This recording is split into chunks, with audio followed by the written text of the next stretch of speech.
Hello and welcome back, everyone, to our first ever Global Somatic Movement Day. It is my great pleasure to introduce the next session, which will be a free preview of the Global Roots of Somatic Movement video series. We have been working on this literally for years. I would like to thank Elisa Catronio and Jana Kondo for their original vision for this video series. I would like to thank Rich Sims, who has worked tirelessly as editor, interviewer, and technical wizard extraordinaire on this project. And I also want to acknowledge that Dr. Martha Eddy, who is a pioneer in our field, an approved training program director, former board of directors president of ISMETA, began this inquiry almost 20 years ago. And so she will be featured in an upcoming video, not the three that we are premiering today, but in her book, Mindful Movement, there is a chapter 5, by Sanjeet Duchesne, excuse me. And so it is called Global Roots of Somatic Movement, Asian and African Influences. So if you'd like to see the more scholarly references about this topic, please do so and stay tuned for Martha's contributions. Many of us have, for many years, been interested in this inquiry about the primary influences that have come into play and been interwoven into this current contemporary version of somatic movement, as we have named it with Western terms. But we know, as I mentioned in the opening this morning, that there are deep roots in lineages from all over the world. So, Rich Sims, would you like to say a few words about the process that we went through and what we're about to share? Sure. This was a wonderful project, and I was blessed to be a part of it. And the fact that I got myself and Elizabeth got to sit down with so many wonderful people and learn about not only the roots of our somatic practices, but of their roots was just fascinating. So it was really, like I said, a wonderful process. And you're going to learn about a few of the people here. Two of them I know are in the room. Paul Linden is here, so he might be in a breakout room with somebody. And Sondra Fraleigh is here. She's not going to be in the video that you saw here, but you'll see her presenting in a bit. And I know Daria is probably here, and a few others. Patricia, Bardi is in another one. You saw her uh, present earlier. So I will keep this short, my part, but it was very wonderful. Please, if you enjoy this, visit our Professional Development Center, and all the full-length hour videos are going to be there. But for that, I will pass it on to Nirvan so he can say, oh, and Elizabeth might have something. Yeah, I'll speak after Nirvan does again. Thank you. Yes, thank you all. Lots of great work went into this. Thank you for acknowledging all the people that contributed to it.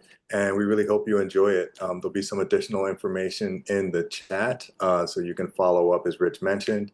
And yeah, we really hope you enjoy it. And I'll hand it back over to Elizabeth. Thank you, Rich and Nirvan. What a great team to collaborate with. I'm so fortunate. I want to mention that one of our pioneers has recently passed. Eleanor Criswell-Hanna died on September 19th, just a couple of weeks ago. She is featured in the first full-length video that will be available, is available starting now. And she is also, of course, included in this preview that we're about to share. So I wanted to honor Eleanor, as we did in our October newsletter, as people are doing in various smaller circles all over the world, and just say briefly that, you may know her as the editor of Somatics Magazine, the Journal of Bodily Arts and Science, for decades. She collaborated very closely with Thomas Hanna and has taught and certified Hanna somatics practitioners all over the world for years and years. She was the director of the Novato Institute for Somatic Research and Training, among many other hats that she wore. You can read her full obituary here, which I've just pasted into the chat. So please enjoy the video that we're about to share. It's available for free in the Professional Development Center. Nirvan will put the link for that in the chat. And thank you for being with us. We hope you enjoy learning about the global roots of somatic movement from these three elder, esteemed pioneers.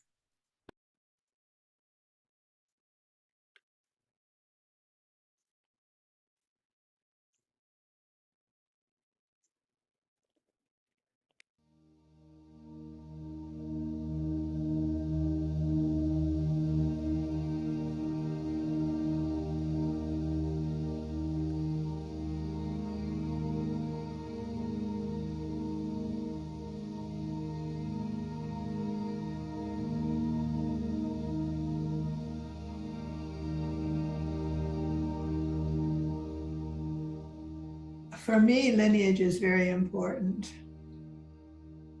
To be aware of your roots helps you be more grounded in a way. You have a feeling for more of your ground of being. And I think it's important that you understand the depth of what you're paying attention to. So I'm very, very interested in the weaving of somatics. Looking at things like Alexander and Feldenkrais, Aikido, karate, I've done some yoga, things that I have some experience with. I can see how the confluence comes together, and some confluences don't. They go in the opposite direction. So if you know more about the history and the influences and the resources, you're starting the voyage of making a field out of this. Otherwise, you just got isolated villages saying there is no history. This is just the way I do it, and that's the only way to do it. I suppose that I have always been an athlete. I was very much a swimmer when I was young and swam in ocean marathons. I was a dancer and hoped to become a professional dancer, but I grew too tall. I resolutely did not know anything about sports. At one point, I was sitting in class before class started. The other people said, "What are you doing here? You don't do any sports." They listed all the sports I didn't do. I don't think there were any left after that. I said, "Well, I throw people, you throw balls. Does that work?" They said, "Oh, that's okay. You can come along." I lived in what for most people, excuse me, would be a fantasy world. I was born in 1941. First of all, at the very, very beginning of the war, Jewish child, so that's impactful. The circus, the Ringling Brothers Circus, was the entertainment in America. And the circus, when it came to town, that was where people got to see animals and people do extraordinary things, and the smells, very different than the daily life. Today, we look back and certainly the animals were treated horribly and the people too, but it was an environment of passion and excellence and great courage. People were willing to risk their life, sometimes twice a day, for their art.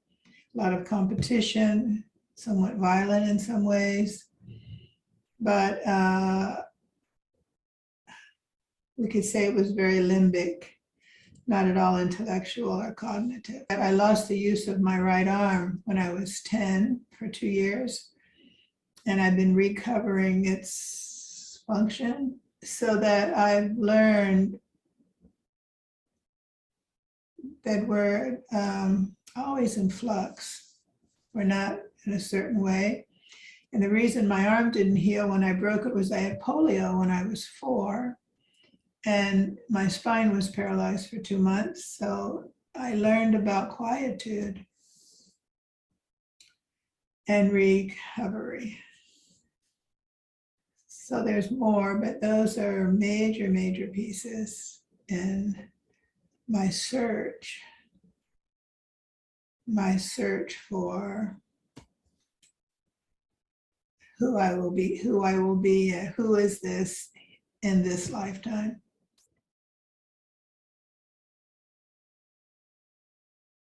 I grew up with a mother who was very involved in superstition and ritual. And so I thought, well, that's 3 times, I better check it out. So I had said that I was going to go to India and around the world looking for my teacher.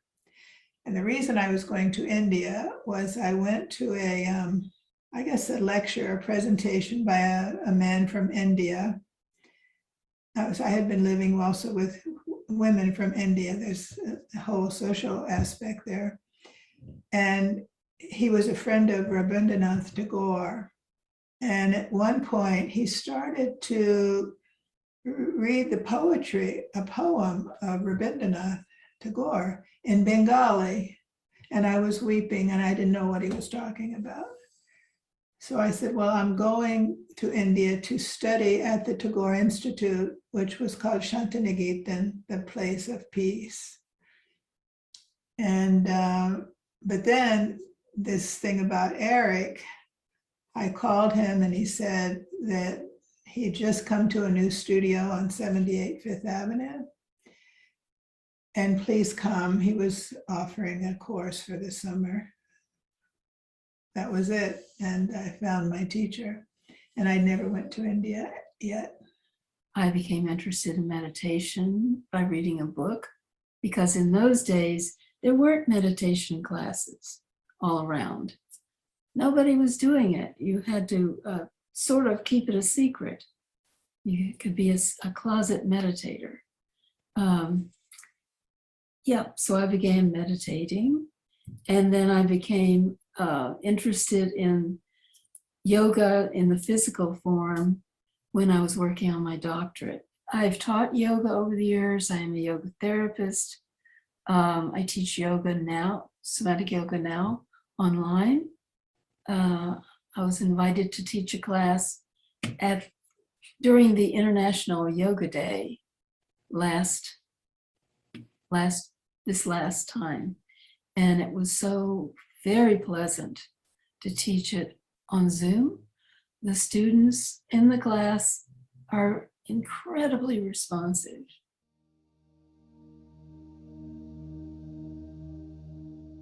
I lived in Japan for 2.5 years. So I'm very influenced from the Asian in terms of Tai Chi through Professor Chen Men-ching, who brought Tai Chi, and I studied with him in the early 70s. We also studied with Noguchi Sensei, who was the founder of Katsukunen-do. And that was profound because it's a practice I've had now for 50 years. I'm in it every moment of my life. So he called it training the autonomic nervous system. But what it is to just find your own movement from the inside. And I did see something a few years ago of a man in, I believe, Brazil, beautiful practice of Katsukunen-do, but it had a form already. Now, whether he made the form or Noguchi Sensei's son made a form to make it more accessible. But when I learned it from Noguchi Sensei, basically we set seiza on the knees and you closed your eyes and you just felt movement. And there would be an initial person to help you just to introduce you, and they would put their hands not on your body, but over your body. And they would be in their Katsukunen-do. And then once you began moving, they moved away. It was on tatami mats. And that was it. It was a practice. So it's very similar to Continuum, and Emily and I became very dear friends. And Authentic Movement, Janet Adler and I, they're very similar. They have just a different way of speaking about it, but it's that internal feeling. As I was thinking recently, I realized that some of my interests began really early, before I knew anything about any of these things that I am interested in. But I was interested in them even in elementary school. So even when I had no way of knowing, I was remembering that I gave a presentation in my elementary class on Buddha. And so big influence, and I very much listen and pay attention to inspiration that comes to me in that way. And then one time I was studying with Noguchi sensei, and I was pregnant when I went to study with him, and he actually did some work with me and off the body and moving. He was on the body too, but was able to move. I did not need that, but a friend, baby was reversed. He was able to turn the baby with very gentle, feel the baby and help the baby come into position. So I also was inspired by Zen Buddhism and began to meditate in that style when I first discovered it, and by way of books and lectures and other things like that.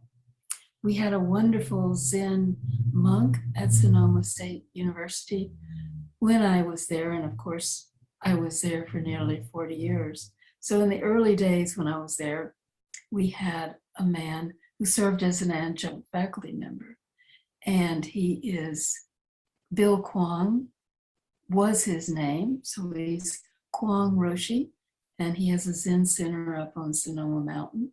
So I was very influenced by Zen Buddhism and bring the kind of feeling for it into all of the things that I do.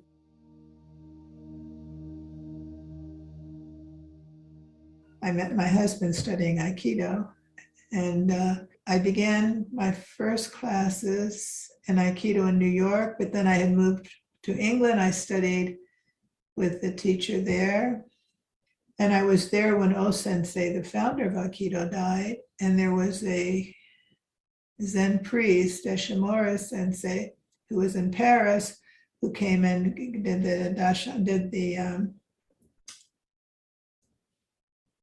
a weekend of holding the space for the passing of O-sensei. And then when we went to Japan and studied at the Hombu Dojo, there were all the immediate lineages from O-sensei, his son-in-law, Toei sensei. Anyway, there's so many. If I start to say them, it'll take the next bit of time. So very, very influenced. I do want to mention Hikazuchi sensei, who was a student of O-sensei, and he had a center in Shingu in the Kumano Mountains of Japan, which are where the Kami-san, it's the indigenous spiritual center of Japan, very influenced by Shingu, the space. Maybe Mount Sinai would be similar.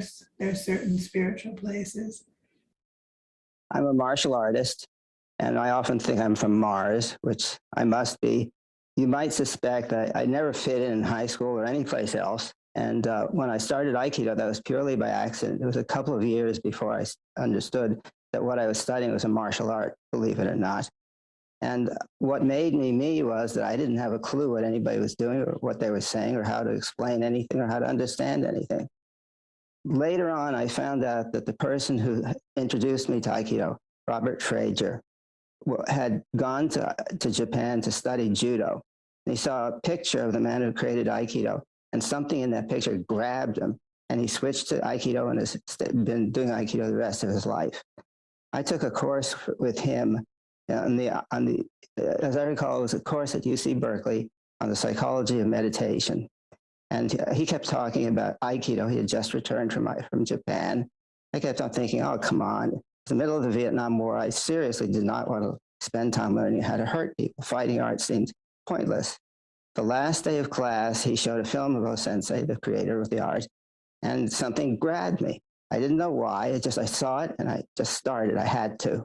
And I've never stopped, except for the COVID, of course.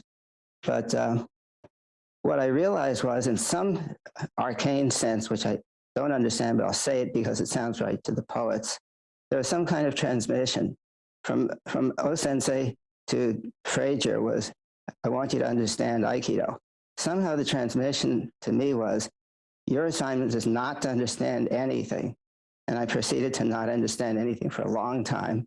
And I've had to figure out my own ways of explaining things and understanding them, because the language that everybody else spoke simply was not connecting to me. I couldn't do what they said. I didn't know they had said anything to do. So also, I was inspired by martial arts. When I was working on my doctorate, I took some classes in karate, and it was a very philosophical approach, very much from that perspective. And so I carried forward some of those feelings for development of the body and so forth and so on.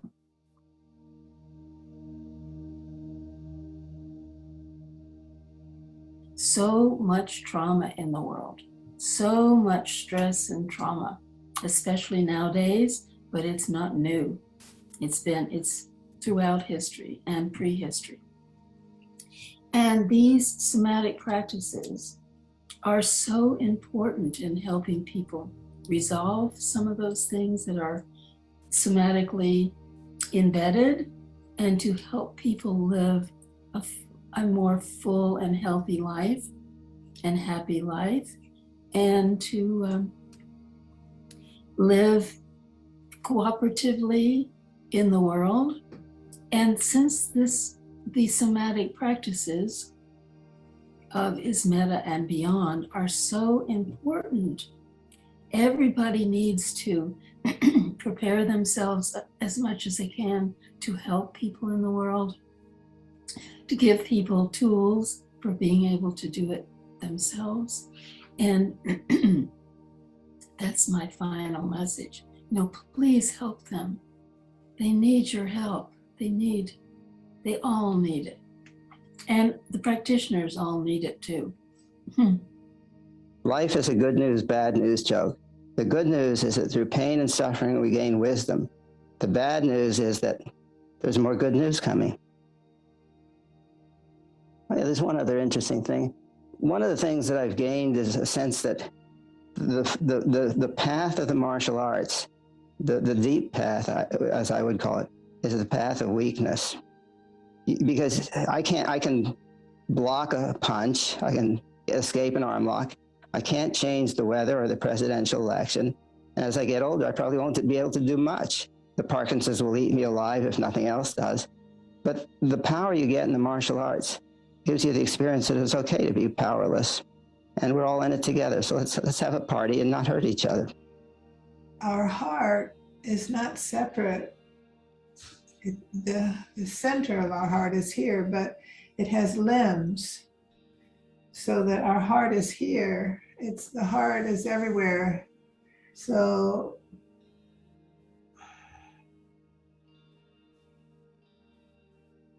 how do you soften your heart and just let it be? Now, in order for us to let it go, we have to feel protected. Otherwise, we get stabbed in the heart. Many of us know what that is, the back or the front or the side. So let your hands, in a way, be your peritoneal sac to just hold your heart.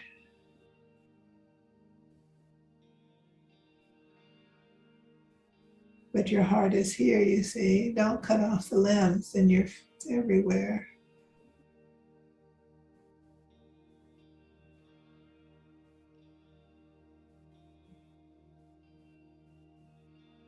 Your brain.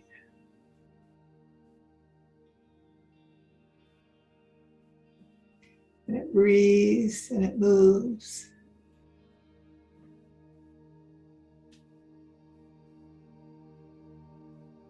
Your heart moves you. Your heart is moving. Namaste.